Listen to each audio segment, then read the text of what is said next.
Hello, I'm Camila Soleil-Ray, and we are at the podcast Sit Downs with City Lifestyle Vegas Edition.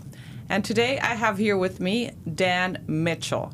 He is a retired policeman, as you will all learn about his crazy, fascinating story. And he now is an insurance agent and financial planner here in Vegas. And his company is called Pharus Financial, correct? Yes. Very good. Well, welcome, Dan. Thank you so you. much for being here on the podcast. Thanks for inviting me. My pleasure. And tell us a little bit about you. How did you get started? Oh, but first, tell us about your previous career. Okay. Yes. So I was a deputy sheriff in Monterey County, California. I worked several units. I worked all training, and I worked coroner type jobs, and and I worked a varied career, and I had a great career with Monterey County. I got injured during a search and rescue mission in 2016. I fell from a helicopter. Wow! How did you survive falling from a helicopter? I didn't fall that far, but it was a significant fall, but it wasn't. How scary must deadly. that have been? It was. At first, I fell into something that I was allergic to, so I started itching right away. Oh, so I was distracted by the itching, so the back pain wasn't that bad. But and then I had I came back to work, and then I was assigned to our jail, and I was briefing our guys, and I had a stroke in front of my guys. Wow. So Right I refer to them as fall. my guys. I'm sorry, my deputies. And So right after the fall, you had a stroke. after returning to work after the fall. Wow. Yeah. And so I was forced to medically retire. And I went to high school here in Las Vegas. My dad was stationed in Nellis. And we moved back, and we've been back for the last 6 years. We moved 2019, November of 2019, we moved back. 2019. Yeah. Wow. So it's been 6 years back in Vegas. Yes. And what made you move back? So my parents are they're starting to struggle with their health. They're getting older. And so my brother needed help getting parents to the doctor's appointments and helping them out. So I moved back with the intention of helping my parents kind of get stabilized and then maybe moving somewhere back east. But my children love it here, and they're doing well, and they're active in the community. So we are setting roots here. That's wonderful to hear. And you're active in the community, too. You're with Rotary, right? Yes. I'm with the Las Vegas West Rotary Club, and I was president for a while. And I'm also we do volunteer work. We work with the Las Vegas Metro Dream Project. Mm-hmm. They do at-risk youth, which is kind of the focus of Rotary, too. So they overlap quite a bit. And I'm active in my church, and we do several projects. Wow, you are an active man. I Yeah. love that. And tell us what made your transition from, I know you were forcibly retired, but what made you choose insurance and financial planning? So when I was in Monterey County as a deputy, I was the president of the Deputy Sheriff's Association, which was our union. And we had a building, and we rented out some office space to a New York Life agent. Mm-hmm. And so when I got recruited by New York Life, I said, sure, I know New York Life pretty well. I know this agent from California. And I took the job, and it's been a great transition for me because it works overlapping with what my previous career was. So what is your favorite, what's the favorite thing about your job that you love? Like, what's your why nowadays? Absolutely. I love helping people get to retirement and really help themselves what they've envisioned. So everybody has a different vision of retirement. Some people want to get an Airstream and drive across the country, mm-hmm. and some people want to sip margaritas on a beach in Maui. Hello. Right? Everybody's a little different. Yeah. And somewhere in between, right? So I like helping people get to where they've got to go. I have a client. He's a retired firefighter from Nevada, but he also had a full pension from another state. And so we worked on his projects, and he is now enjoying life, and he's going out to dinner with his wife a couple times a week and tasting all the restaurants that Nevada has to offer. Wow, that's amazing. Yeah. And before he wasn't able to do that? He wasn't able to do that because he was working as a firefighter and I don't know his rank exactly, but it's the equivalent of what we had in California where they were battalion chiefs. So he was overseeing several firehouses.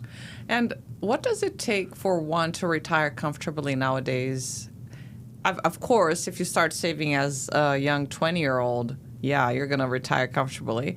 But a lot of people don't have that that discipline or that, and if they do think about it, it's like, yeah, whatever. It's my father told me to do that. What does he know, right? So what does it take for people like in their middle age to plan for retirement so they can retire comfortably? If I could say for everybody, a universal thing is that everybody needs to take it seriously and plan for it. And like you said, you develop the discipline by actually doing it. So if you do it this month and you do it again next month, then you've already developed the discipline. Now you've just got to tap into it and keep going. Everybody's level of dollars are different because everybody's idea of what the ideal retirement is different. And income as well, right? Income is different. Yeah. Income is different. And then where do you want to go? Some people will say, well, I want to move to Costa Rica. There's a lot of Americans who've moved to Costa Rica. Yeah, right? and I understand it's beautiful there. Yeah. So what does that look like? Your financial needs to go to Costa Rica may be smaller than your financial needs if you wanted to live in Maui. Oh yeah, right. That's true. You got to consider all that. The cost of living, for sure. Is there a formula that people can follow? Like, when I was growing up, my dad said, Camilla, you should save 10% of what you make, right? So is there a formula that people can follow? I think 10% is a good number. The government allows you to save 15% of your income in the form of a 401k. I think is that net income or gross income? That would be depending on where you invest it, but it's usually your gross. Oh, really? Yeah, so it lowers your taxable income. Okay. And what I like to do is that 10% that your dad was talking about, I like to encourage people to start there because it doesn't hurt as much. You're not you don't feel it as much, I guess is a better way of saying it. And if you save 10% and you're disciplined, you'll be very successful, and you'll surprise yourself at how successful you are. And what do you recommend then everybody having IRAs? I don't really know what IRAs are in the sense of, are they like a traditional, more conservative savings account, or are they a mix of stock market, EFT, bonds, etc.? Like what should people look for? So the easiest explanation is just tell you the definition. If it's an IRA, is an individual retirement account. Okay. And individually, I like to think of them as independent retirement accounts. So they're independent of your job. And so we always recommend that people save individually as well as through the work. So most people have a 401k through work. I recommend getting as much as you can into there, and having maximizing your match. So if your employer matches you, just get the max, and then move everything else into your individual stuff, so you can take it with you. It's a smoother transition. You don't have to roll it over from employer to employer, and if you move between employers, you still have that savings. Interesting. Yeah, very interesting. Definitely keep your IRAs going. Okay, yeah, that's important, huh? Yes. Well, and what about Social Security? How does that play into retirement? So there's Social Security is guaranteed money for the rest of your life at a certain age. So we recommend, taking Social Security. It's your money, you paid into it, so you get the benefit back. But if you don't pay into it, we have to calculate for that also. And how do you pay into Social Security? It comes out of your check automatically.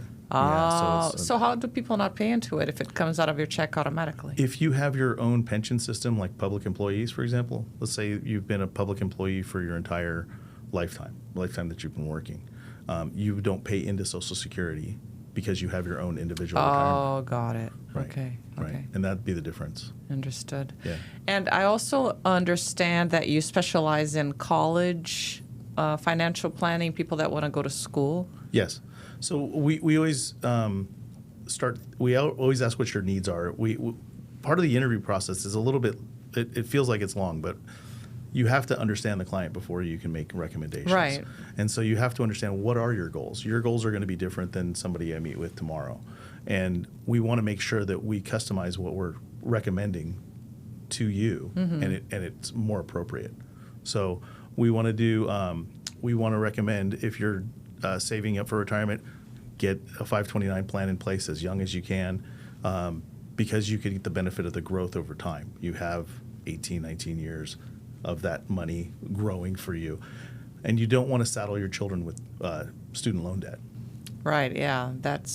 It never ends. That's no good. Never ends. Yeah, when I moved here to the U.S., I went back to school, and I took out student loans to finish my master's and get my PhD. So I understand, right, the importance of saving money for that. But, and I don't want to be negative about student loans. I think student loans are wonderful, and they have a great place in the education system and getting you to where you got to go. But we also, if we can prepare and avoid them, then let's do that. Totally, yeah. Why pay a bank, right? The interest and whatever else if you can have the discipline to save some money every month and pay cash. Right. It's just like with everything, right? It is. You want the student loans are good when they're available, but you want to use them as a towards the end resort. Okay. Last resort, the last resort. Not necessarily the last, but close to the last, right? So that's what we want to do. And what trends are there? Any trends that you're seeing in the financial planning? Any fun facts or curiosities that you can tell us about?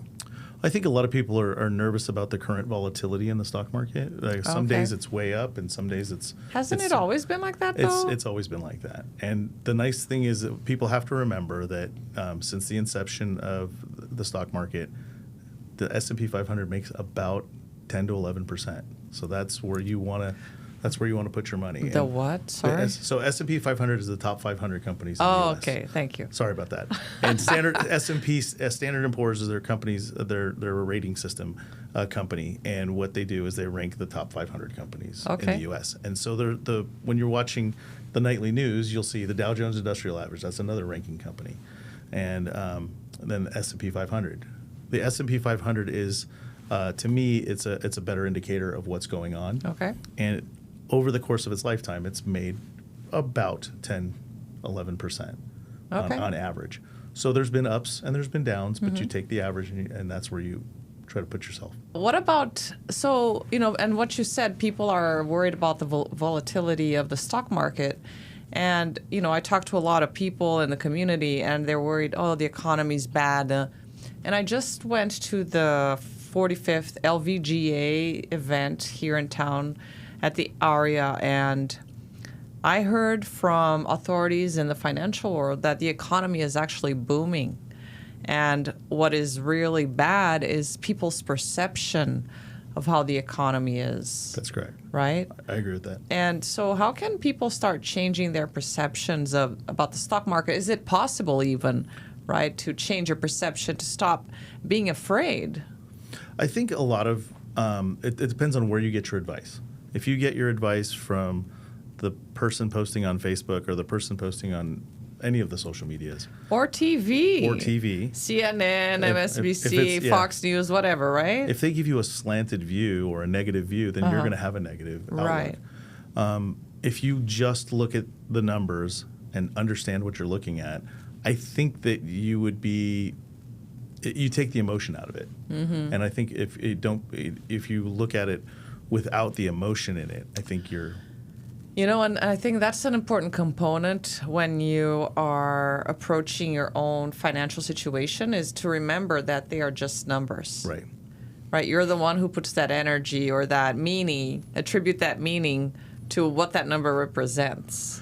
And we do understand that, right? I understand that it's very emotional. You give your life to make this money, you want certain things for it. Yeah. It makes sense to be emotional about it.